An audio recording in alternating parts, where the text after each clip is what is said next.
Basically unsecured loan है जिसका interest rate high होता है। इसके बारे में मैंने आपसे पहले भी बात कर ली। अनसिक्योर्ड लोन का मतलब है कोई सिक्योरिटी नहीं होती है। जैसा होम लोन के केस के अंदर आपकी प्रॉपर्टी को मॉर्टगेज किया जाता है, गोल्ड लोन के केस में सिक्योरिटी रखी जाती है, आपका गोल्ड को ही सिक्योरिटी रखा जाता है, कार लोन के केस में कार को गिरवी रखा जाता है। तो इस तरीके की कोई सिक्योरिटी नहीं होती है पर्सनल लोन में, और यही रीजन है कि इसके इंटरेस्ट रेट्स भी थोड़े से ज्यादा होते हैं। दूसरा, क्रेडिट हिस्ट्री के बेसिस पे आपको पर्सनल लोन मिलता है। अब क्योंकि कोई सिक्योरिटी नहीं रखी जा रही है, तो क्रेडिट हिस्ट्री का मतलब है कि पास्ट में अगर आपने किसी भी तरीके का कोई लोन लिया है, कोई क्रेडिट कार्ड लिया है, तो आपकी पेमेंट हिस्ट्री कैसी रही है, आपने पूरा ऑन टाइम पेमेंट की है तो आपका क्रेडिट स्कोर अच्छा रहेगा, उसी के बेसिस पे आपको पर्सनल लोन मिलता है। और पर्सनल लोन के केस में इंस्टेंट अप्रूवल्स हो जाते हैं, आपको 30 मिनट के अंदर भी अप्रूवल मिल जाता है।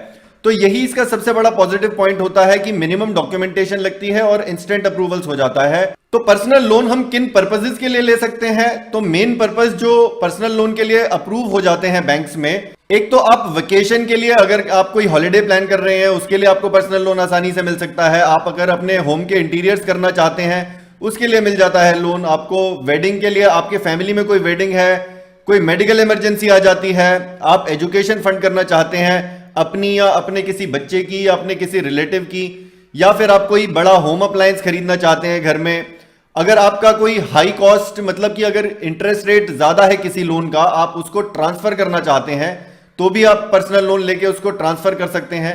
तो ये सारे कॉमन पर्पसेस हैं जिसके लिए बैंक काफी आसानी से पर्सनल लोन को अप्रूव कर देता है।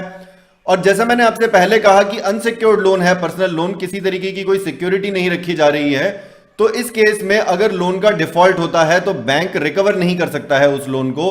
तो उससे क्या होता है कि आपका क्रेडिट स्कोर खराब हो जाता है। क्रेडिट स्कोर, जैसा मैंने आपको पहले भी काफी वीडियोस में बताया है कि सिबिल स्कोर आपका 900 में से कैलकुलेट होता है, और जनरली आपको कोशिश रखनी चाहिए कि 750 प्लस रहे आपका। 750 प्लस रहने का यह फायदा है कि आपको कभी भी कोई लोन या क्रेडिट कार्ड काफी आसानी से मिल जाता है।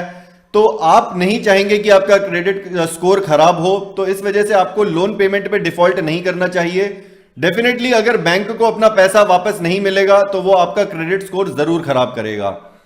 लोन साइज कितना मिलता है पर्सनल लोन में? मिनिमम अमाउंट 50,000 का अप्रूव हो जाता है ज्यादातर बैंक